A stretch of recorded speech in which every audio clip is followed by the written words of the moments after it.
ఈ red zone లో ఉండే ఇండస్ట్రీస్ అన్నిటి కూడా 60% కంటే ఎక్కువ పొల్యూషన్ ప్రొడ్యూస్ చేసే వాటి కూడా రెడ్ జోన్ లేదు సార్. ఈ పక్కన ఉన్నటువంటి సిమెంట్ ప్లాంట్ కూడా రెడ్ జోన్ లోకి వస్తుంది.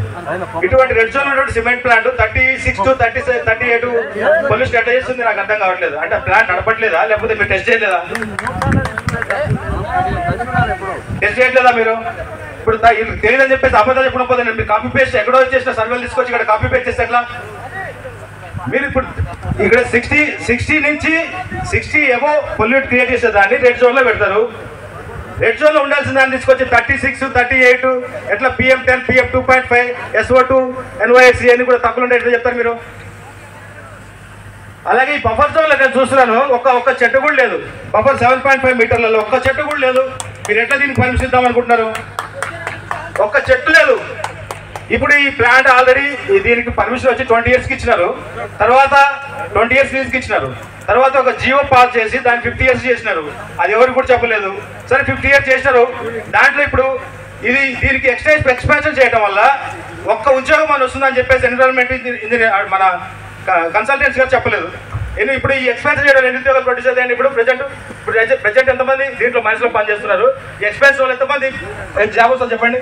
కానీ ఒక్కరు వస్తుందా? ఇప్పుడు మీరు అందరూ కూడా జాబ్ కావాలి, జాబ్ అసలు ఈ ఎక్స్పాన్షన్ వల్ల ఒక్క జాబ్ కూడా తీసుకునే అవకాశం లేదు. ఇప్పుడు ఉన్న వాళ్ళతోనే మెయింటైన్ చేస్తారు వాళ్ళు. మహా అంటే ఒక 10 మంది తీసుకుంటారు. 3,000 ఎంతమంది తీసుకుంటారు? ఇప్పుడు ఆల్రెడీ ఇప్పుడు మనకి ముఖ్యమైనది నీరు. ఇప్పుడు ముఖ్యంగా ఇప్పుడు మనిషికి అత్యవసరమైనటువంటి గాలి, నీరు. ముఖ్యంగా ఇప్పుడు మనకు ఉన్నటువంటి గాలి ఒక నిమిషం ఇప్పుడు వాడపల్లి కానీ, గణేష్పాడు కానీ, సూర్యపాలెం కానీ వీళ్ళకి ఏమంటారంటే మీకేట్రా బాబు చుట్టుపక్కల 2 నదులు పారుతున్నాయి, మీకు వాటర్ ప్రాబ్లం ఏంటని.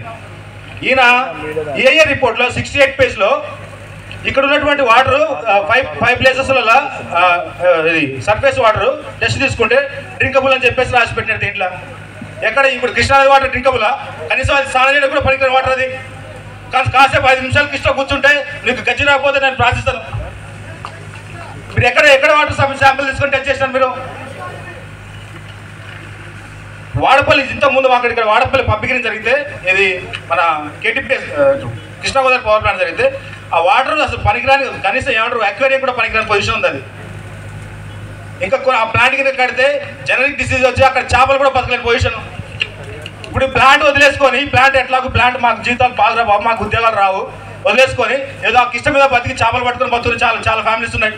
ఇప్పుడు ఈ జెనెటిక్ డిజార్డర్స్ వల్ల చేపలు కూడా బతుకుపోతే ఎక్కడ బతకాలా మీరు చేసే ఈ పని వల్ల? ఈ బఫర్ జోనే కాదు, దీని కింద ఏమంటారు కెనాల్స్ కూడా లేవు. దీనికి మైన్స్కి చుట్టూ కెనాల్స్ కూడా లేవు. దీంట్లో పడ్డ వర్షపు నీళ్ళు మొత్తం కూడా పోయి పొలాల్లో కలుస్తున్నది, కాలువలో కలుస్తున్నది. అలాగే ఇదేమంటారు వాటర్ రిసోర్స్ కోసం మేము ఆ గుంతను అంతే ఉంచుదామంటున్నారు. మీరు ఆ గుంత ఉంచడం వల్ల మీ వాటర్ రిసోర్స్ కాదు. ఇప్పుడు ఎవరైతే బాయిలు ఉన్నాయో బాయిలున్న జలం మొత్తం మీరు లాక్కుంటున్నారు.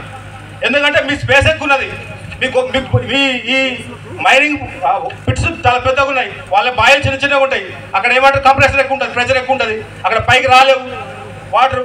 ఇక్కడ ఏముంది పెద్ద ప్లేస్ ఉంటుంది కాకపోతే అక్కడ ఉన్నటువంటి ఏమంటారు జలాశయాలు మొత్తం కూడా మీ దాంట్లోకి వచ్చేస్తాయి. మీరు ఏమంటారు నిల్వ చేసే రెయిన్ వాటర్ ఎవరికి కూడా పనికిరాదు. ఇంకా పనికి రాకుండా పోగా కూడా రైతులకు ఉండాల్సిన జల ఆశయాలు నీళ్ళు వరకు మీరు లాక్కుంటారు దాంట్లోకి. దయచేసి కలెక్టర్ గారు ఏమంటే ఆ మైన్స్ని ఇప్పుడు ఏదైతే ఎక్స్పైర్ అయిందో, ఇప్పుడు మీరు తీసినారో 20 years తర్వాత కంప్లీట్ అయిందో, ఈ ఎక్స్పాన్షన్ చేయకముందే దాన్ని పూర్తి చేసి మిగతా వాటికి పర్మిషన్ అని చెప్పేసి కోరుతున్నాండి. అలాగే ఇప్పుడు గాలి ఇంతకుముందు నా చిన్నప్పుడు కానీ నా మిడిల్ ఏజ్లో అప్పుడు ఉన్నప్పుడు కానీ క్యాన్సర్ అంటే ఎవడో ఒకడు ఉంటాడు ఏదో డిస్ట్రిక్ట్లో అక్కడో ఏదో క్యాన్సర్ అంటారు బాబు చచ్చిపోయాలి, ఆ పేరెంట్ టైం చచ్చిపోయాలి భయపడి. అని ఇప్పుడు ప్రతి ఒక్కరికి క్యాన్సర్ ఉన్నది. ఏ టెస్ట్ ఇప్పుడు ఒక బయాప్సీ టెస్ట్ ఇక్కడ ప్రాణాలు పెట్టి చేస్తే నాకు తెలిసి ఈ దామర్చల మండలంలో ప్రతి ఒక్కరికి 10 మందిలో 8 మందికి క్యాన్సర్ ఉంటుంది.